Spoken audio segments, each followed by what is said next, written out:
Hi everyone, Sajid Amit here, and welcome to my what's going to be the full and final review of this beautiful Romanian headphone, the Meze Lyric 2. Okay, so the way I'm going to break down this review is I'm going to talk about the legacy of Meze Audio, because I feel like by now they're no longer a boutique brand, but they're a major brand.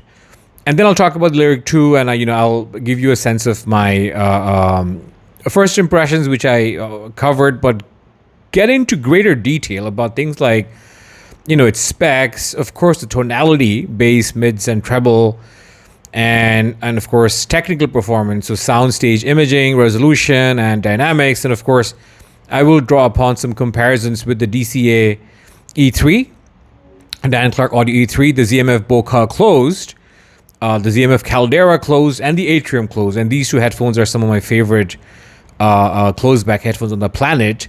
So stay tuned to watch, to understand how I distinguish between the performance of this $2,000 Marvel with more expensive ZMF closed backs. Okay, to jump right in. So firstly, Meze Audio was founded by, of course, Antonio Meze, and Meze Audio essentially was founded in 2011 in Romania. And this gentleman has dual passions for design and music. So from what I understand, he began crafting wooden cups, right? So he wanted the wooden cups to evoke the sense of richness and warmth, which I do think pairs well with the sound of this. And he's been crafting wooden cups for a while now. And if you go as far back as the 99 Classics, you'll see some of the elegant aesthetics that I think this inherits. Of course, between 2018 and 2021, Meze had phenomenal success with the Meze Elite and the Meze Empyrean. And then in 2023, their latest sort of co-flagship, so to speak, was Empyrean 2, which honestly was just, a refined version of the Empyrean 1, and honestly just marks a major milestone in what a major flagship open back can sound like, and in fact look like. So Antonio's design philosophy is pretty clear. He tends to marry industrial elegance with this sort of audiophile soulfulness, right? His signature woodworking uses brass, copper, magnesium, and you get a sense of the luxury that he wants to wants you to embrace as a user. Okay, now, in terms of the specs, guys, it is 427 grams, which is something you don't feel because, like I said, his industrial engineering and design is just top notch. So it's very well distributed. The weight, the ear cup showcase this, rich Macassar ebony, and has a magnesium frame here and somewhat beefy pads. The pads are pretty excellent. I think they're comfortable, they're plush, and honestly I really like the pads also because they're detachable. So I just want to mention that because a lot of you, I think, will want to experiment with pads if they ever come out, if they are detachable or upgrade pads that someone like Decany or others come up with. And comfort-wise, the experience is amazing. It's a very comfy headband, a very low clamp, and airy pads. So it does make the sense of, comfort is really, really, really great. And just like every other Meze headphone, it is a very comfortable headphone. And there's integration of what they call a QWRM, a quarter wavelength resonator mask above 7 kilohertz, which is intended to give it a smoother treble and a lower fatigue, and that does come through. In terms of drivability, this has an impedance of 61 ohms, so it's not high impedance. It's there with other average level of impedance, so to speak, and 100 dB of sensitivity. So it is fairly sensitive. So it's easy to drive. You can drive it from most modern jack amps with dongles, with Bluetooth dongles even, like I have tried while walking, and it was just amazing. And I do think it pairs really well with IFI Griffon, with the Mojo 2. The Mojo 2 is in fact brings out its entirety of its performance, and I don't really think you get much in terms of scale. So just keep that in mind. I mean, of course, you might get better tonality and more liquidity with something like a Chord Hugo 2. And I've even driven this off my Riviera Labs AIC10, which made it a little more impactful. But mid-range really holds up no matter what you drive it with. So that's perhaps a good segue to a discussion on its tonality. So honestly, guys, the Lyric 2 takes a huge step forward from the OG Lyric. It is more organic.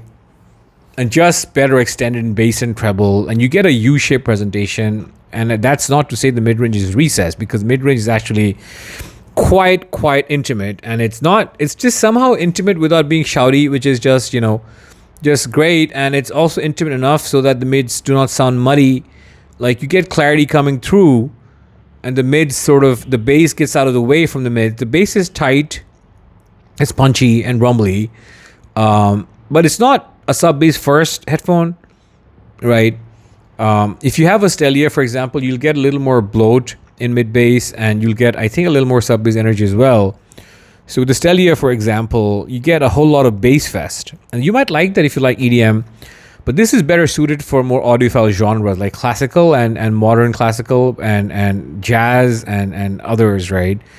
But it does not sacrifice bass, and you can check out the frequent response of this, because it does have a fair amount of bass, which I think is wonderful, because Meze is getting increasingly nimble with how it tunes its headphones.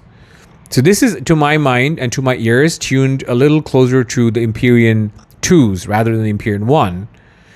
The mids, like I said, are warm, are rich, and it does evoke the sort of sound you're used to from the Empyrean. However, it does have more pinna gain than the Empyrean 1 does, and that's pretty evident, which makes the vocals more intimate, have more clarity. It's still very buttery, because the smoothness comes through, and so they have this Phase X system that I think it just keeps the mid range together really well. Treble is silky. A friend of mine was able to perceive some shimmer in the treble. I wasn't, and I wasn't. Maybe we hear things differently. For me, it's the treble really smooths out the sharp edges of cymbals or synths and things that could be fatiguing on brighter gear. Like, I've played a bunch of Daft Punk tracks, which can sometimes be ever so slightly shimmery on certain headphones. It wasn't shimmery on this. There was no grain, no harshness, just very clean air. And I played Pink Floyd's Time, and it sounds gargantuan despite being a closed back.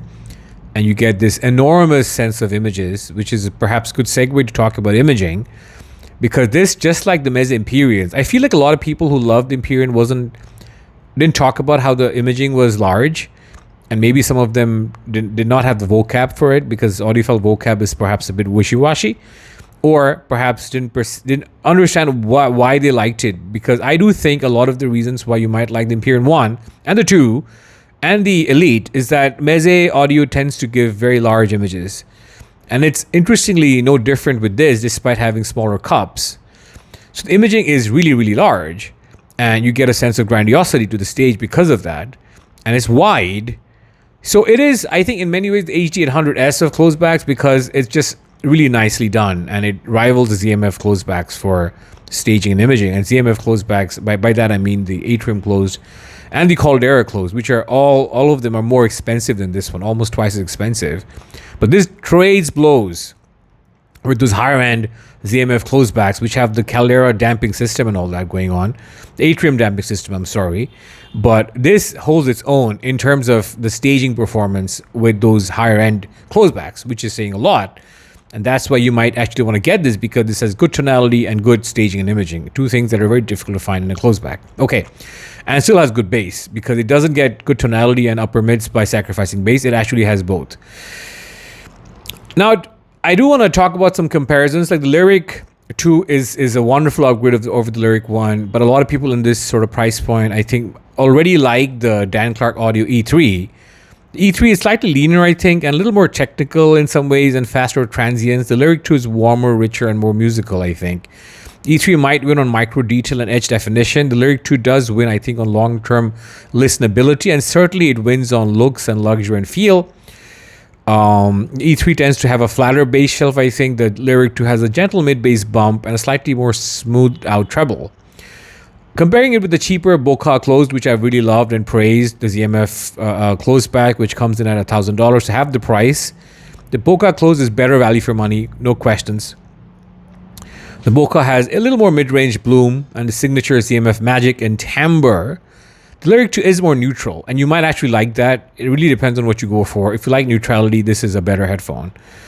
And this is better bass control. This is a better extension both ways. The Boca is woodier, darker, more nostalgic. The Lyric 2 is tighter and more modern. And this gives you slightly better technical performance. And you would expect that because it's 2 times the price. So in many ways, it is a more preferred headphone, I think. Now to compare the Lyric 2 with higher end closebacks like the ZMF Caldera closed and the Atrium closed, I think the Caldera closed and the Atrium closed are the 2 best closebacks on the planet. And I somehow think this might actually make it to my top 3, despite the fact that it comes in at half the price.